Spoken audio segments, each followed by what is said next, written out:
नमस्कार, capital TV की special story देख रहे हैं आप और मैं हूं आपके साथ साइमा। उत्तर प्रदेश की राजधानी से एक ऐसा मामला सामने आया है जिसने रिश्तों को शर्मसार कर दिया। घिनौनेपन की सारी हदें पार कर दी हैं, जिसको सुनकर आप भी दांतों के नीचे उंगली दबा लेंगे और सोचेंगे कि आखिर कोई इस हद तक कैसे गिर सकता है। लेकिन वो कहते हैं कि शैतान किसी भी शक्ल और सूरत में आ सकता है। तो चलिए आपको भी बताते हैं उस खौफनाक घटना के बारे में जिसने सबको हिला कर रख दिया। उत्तर प्रदेश की राजधानी लखनऊ में मदरसे में पढ़ाने वाले एक मौलाना की जब हरकत का खुलासा हुआ तो हर किसी का सिर चकरा गया, क्योंकि मौलाना अपने रिश्तों को शर्मसार करते हुए कुछ ऐसा कर रहा है जिसके बारे में कोई सोच भी नहीं सकता। दरअसल मौलाना ने अपनी स्टूडेंट, जिसकी उम्र महज 8 साल की थी, उससे दुष्कर्म किया। इस मामले के सामने आने के बाद पूरे इलाके में सनसनी फैल गई और लोगों ने सवाल उठाने शुरू कर दिए कि ऐसे लोगों को कैसे आम लोगों के बीच में रहने दिया जा सकता है। दरअसल मौलाना आबदीन के बच्ची की मां से भी अवैध संबंध बताए जा रहे हैं। दावा किया जा रहा है कि पीड़िता की मां को भी अपनी बेटी के साथ हो रहे दुष्कर्म की जानकारी थी और इस मामले में पीड़िता के अब्बा ने मौलाना और उसके भाई के खिलाफ शिकायत दर्ज कराई है। इस मामले में पुलिस ने 19 फरवरी 2024 को केस दर्ज करके मौलाना आबदीन और उस बच्ची की मां को गिरफ्तार कर लिया। वहीं आबदीन का भाई अरशद अभी भी फरार है, जिसकी तलाश लगातार जारी है। आरोपितों के खिलाफ पुलिस ने पॉक्सो एक्ट के साथ साथ भारतीय दंड संहिता आईपीसी की अलग अलग धाराओं में एफआईआर दर्ज कर ली है। मीडिया रिपोर्ट्स के मुताबिक ये घटना लखनऊ के मलिहाबाद थाना क्षेत्र की है और शिकायतकर्ता बच्ची का अब्बा है, जो इसी थाना क्षेत्र का रहने वाला है। शिकायतकर्ता ओमान में नौकरी करता है और वो एक बार में 5 महीने के लिए ओमान जाता है।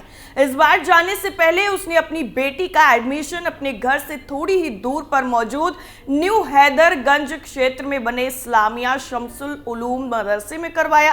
पीड़िता के पिता का आरोप है कि इस मदरसे में मौलाना आबदीन बच्चों को दीनी यानी इस्लाम की तालीम देता था। कुछ वक्त बाद मौलाना बच्ची के घर भी आने जाने लगा। कुछ वक्त बाद ही मौलाना आबदीन ने उनकी बीवी को अपने प्रेम जाल में फंसा लिया। थोड़े दिन बाद शिकायतकर्ता की बीवी मौलाना के साथ ही रहने लगी। बाद में महिला ने अपनी बेटी को मदरसे के हॉस्टल में शिफ्ट कर दिया। यहां पर मौलाना ने 8 साल की इस बच्ची के साथ कई बार घिनौना कांड किया। जब बच्ची अपनी मां को ये सारी बातें बताती थी तो वो उल्टे उसकी ही पिटाई कर देती थी। शिकायतकर्ता का तो यहां तक आरोप है कि उसकी बीवी ही अपनी बेटी को मौलाना के पास भेजा करती थी। काफी वक्त बाद जब शिकायतकर्ता ओमान से लौटा तो बेटी ने उसे सारी बात बताई और इसके बाद पीड़िता के अब्बा ने पुलिस में तहरीर दी और मौलाना आबदीन के साथ ही उसके भाई अरशद को भी घिनौने कृत्य में शामिल बताया। डीसीपी दुर्गेश कुमार ने कहा कि नाबालिग बच्ची के साथ दुष्कर्म के मामले में दोनों आरोपियों के खिलाफ गंभीर धाराओं के तहत मुकदमा दर्ज कर लिया गया है। उन्हें मासूम बच्ची के दुष्कर्म की जानकारी उसके पिता से मिली। पिता ने बताया कि उनके घर पर न रहने का फायदा उठाकर नाबालिग बच्ची के साथ दुष्कर्म की वारदात को अंजाम दिया गया। इतना ही नहीं, डीसीपी ने आगे बताया कि जल्द से जल्द आरोपियों को गिरफ्तार करके उन्हें कड़ी से कड़ी सजा दिलाई जाएगी। शिकायतकर्ता ने अपनी बीवी पर भी दुष्कर्म में मौलाना का साथ देने का गंभीर आरोप लगाया है। उसके साथ ही बच्ची के पिता को जान से मारने की धमकी देने वाले मौलाना के बाकी भाइयों, जिसमें अलीम, शलीम, शमीम, हमीम और शाद को भी पुलिस ने आरोपित बनाया है। वैसे ये कोई पहली बार नहीं है जब इस तरह की घटिया हरकत सामने आई। इससे पहले भी कई ऐसे मामले सामने आ चुके हैं अलग अलग राज्यों से, जिन्होंने हर किसी को हैरान कर दिया था। अभी हाल ही में उत्तर प्रदेश के मुजफ्फरनगर जिले के बुढ़ाना थाना क्षेत्र से शर्मसार करने वाली खबर सामने आई। यहां पर एक मदरसा के ही इमाम पर 9 साल की बच्ची के साथ गलत काम करने का आरोप लगा। पुलिस के संज्ञान में मामला आने के बाद केस दर्ज कर लिया गया और घटना के बाद से ही आरोपी लगातार फरार रहा और पुलिस उसकी तलाश करती रही। पीड़िता की बहन ने शिकायत में कहा कि आरोपी इमाम मदरसे में छोटे छोटे बच्चों को अलग से पढ़ाने के लिए बुलाता था। उसने बच्चों को बुलाया, पढ़ाई खत्म करने के बाद मौलाना ने एक बच्ची को रोक लिया और बाकी बच्चों को भेज दिया। इसके बाद एक अलग कमरे में ले जाकर बच्ची के साथ घिनौनी वारदात को अंजाम दिया। बच्ची ने घर पहुंचकर मौलाना की हरकत के बारे में बताया, जिसके बाद परिजनों के पैरों के नीचे से जमीन खिसक गई। बच्ची ने यह भी बताया कि मौलाना इरफान ने उसके साथ गंदी हरकत की है, जिसके बाद गुस्साए परिजन जब मदरसा पहुंचे तब तक आरोपी वहां से फरार हो चुका था। जिसके बाद बच्ची को लेकर परिवार के सदस्य पुलिस थाने पहुंचे और आरोपी इमाम के खिलाफ शिकायत दर्ज कराई। बच्ची को मेडिकल जांच के लिए मुजफ्फरनगर जिला अस्पताल भी भेज दिया गया। परिजनों की शिकायत पर आरोपी के खिलाफ शिकायत दर्ज कर ली गई। पुलिस आरोपी मौलाना की तलाश लगातार कर रही है। उसकी तलाश में संभावित जगहों पर दबिश भी दी गई। पुलिस का कहना है कि जल्द ही आरोपी को गिरफ्तार कर लिया जाएगा और आगे की जो वैधानिक कार्रवाई है उसे भी किया जाएगा। दरअसल बुढ़ाना क्षेत्राधिकारी सीओ हिमांशु गौरव ने बताया कि आरोपी मौलाना के खिलाफ बुढ़ाना थाने में दुष्कर्म की धाराओं, पॉक्सो एक्ट की धाराओं के प्रावधानों के तहत एक प्राथमिकी दर्ज कराई गई है। आरोपी की गिरफ्तारी के लिए 2 टीमें भी लगाई गई। आरोपी को जल्द ही गिरफ्तार कर लिया जाएगा। इतना ही नहीं, उत्तर प्रदेश के कानपुर में भी गुरु और शिष्य के रिश्ते को शर्मसार करने वाली घटना सामने आई। बिठूर के एक मौलाना ने नशीला पदार्थ खिलाकर छात्रा के साथ मदरसे में ही गंदा काम कर दिया। इसके बाद अश्लील वीडियो बना लिया और ब्लैकमेल करके यौन उत्पीड़न करता रहा।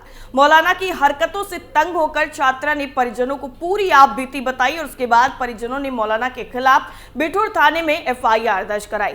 जानकारी के मुताबिक मौलाना कारी मोहम्मद अहमद अपने घर में ही मदरसा चलाता है और मदरसे में पढ़ने वाली छात्रा ने 2018 में मदरसा छोड़ दिया था, लेकिन मौलाना उसे मदरसे में काम करने के बहाने से बुलाता और उसके साथ अश्लीलता करता था। आरोप यह भी है कि 22 जनवरी 2022 को मौलाना ने पत्नी के बीमार होने का बहाना बनाकर घर में खाना बनाने के लिए बुलाया था और नशीला पदार्थ खिलाकर दुष्कर्म करके अश्लील वीडियो बना लिया और उसके बाद ही वीडियो वायरल करने की धमकी देकर 17 मई 2023 को मौलाना ने घर बुलाकर फिर से वही काम किया। मौलाना की हरकतों से आजिज होकर छात्रा ने परिजनों को पूरी कहानी बताई और उसके बाद परिजनों ने मौलाना के खिलाफ एक्शन लिया और उसके खिलाफ एफआईआर दर्ज करवा दी। एडीसीपी लखन यादव ने बताया कि बिठूर थाना क्षेत्र की एक पीड़िता ने मुकदमा दर्ज कराया है, जिसमें उसने बताया कि क्षेत्र के ही मदरसे के मौलाना कारी मोहम्मद अहमद ने उसके साथ गलत काम किया और वीडियो भी बनाया। जिसके बाद पीड़िता की तहरीर पर तुरंत ही मुकदमा दर्ज कर आरोपी मौलवी की तलाश शुरू कर दी गई, जिसके बाद बिठूर पुलिस ने मौलाना को गिरफ्तार भी कर लिया। मौलाना ने पुलिस की पूछताछ में घटना को भी कबूल कर लिया। तो वहीं दूसरी तरफ केरल में भी हिजाब न पहनने वाली महिलाओं के खिलाफ अपमानजनक टिप्पणी करना के स्कॉलर को भारी पड़ गया। केरल पुलिस ने आरोपी के खिलाफ अलग अलग धाराओं में केस भी दर्ज कर लिया। पुलिस की एक टीम पूरे मामले की जांच में भी जुटी हुई है और रिपोर्ट के मुताबिक कोझिकोड सिटी पुलिस ने ये कार्रवाई समस्त केरल जमीयतुल उलमा के संयुक्त सचिव उमर फैजी मुक्कम के खिलाफ की है। उन्होंने अक्टूबर 2023 में महिलाओं के खिलाफ एक विवादित टिप्पणी की थी और उसी के सिलसिले में ये केस भी दर्ज किया गया। दरअसल आपको बता दें कि केरल के मशहूर मुस्लिम स्कॉलर उमर फैजी मुक्कम ने कार्यक्रम के दौरान कहा था कि जो भी महिलाएं हिजाब नहीं पहनती हैं उनकी नैतिकता ढीली होती है। हिजाब ना पहनना इस्लाम के खिलाफ है। मुस्लिम महिला अधिकार कार्यकर्ता वीपी सुहारा ने पहले इस बयान का विरोध किया था और पुलिस में शिकायत भी दर्ज कराई थी। पुलिस ने जब कार्रवाई नहीं की तो उन्होंने अदालत का भी दरवाजा खटखटाया। कोर्ट के दखल के बाद पुलिस ने 4 जनवरी को धार्मिक भावनाओं को ठेस पहुंचाने के आरोप में आईपीसी की धारा 295A और 298 के तहत फैजी मुक्कम के खिलाफ मामला दर्ज कर लिया। शिकायतकर्ता सुहारा ने पिछले दिनों फैजी मुक्कम के इस बयान की आलोचना करते हुए कहा था कि सिर ढकना या ना ढकना महिला की पसंद है। मैं सिर पर स्कार्फ पहनकर बड़ी हुई हूं और ये मेरी आदत का हिस्सा है, इसलिए नहीं कि मैं मुस्लिम हूं। आप किसी के ऊपर अपनी पसंद लाद नहीं सकते हैं। सुहारा के समर्थन में कई और लोग भी खड़े हुए और उसके बाद उन्होंने पुलिस से इसकी शिकायत भी की थी। आरोप यह भी है कि पुलिस ने इनकी शिकायत को अनसुना कर दिया, जिसके बाद निराश होकर वो कोर्ट तक पहुंच गए। इसके अलावा न जाने कितने ऐसे मामले हैं जिनमें इस तरीके की घटिया सोच और घटिया हरकतें सामने आ चुकी हैं। आप भी सावधान रहिए, ऐसे ही किसी पर भरोसा बिल्कुल मत करिए। फिलहाल के लिए इतना ही। बाकी तमाम खबरों के लिए आप बने रहिए कैपिटल टीवी के साथ। नमस्कार।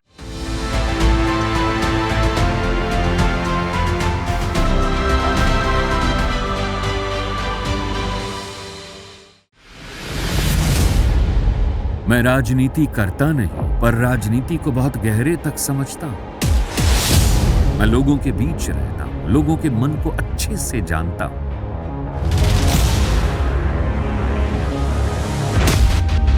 पब्लिक और पॉलिटिक्स की हर नब्ज को खूब पहचानता हूं। संघर्ष की सियासत से सत्ता के सिंहासन तक मैं हर खबर से खरा सच निकालता हूं। ना कोई दौड़, ना कोई race. Capitol Hill, Uttar Pradesh.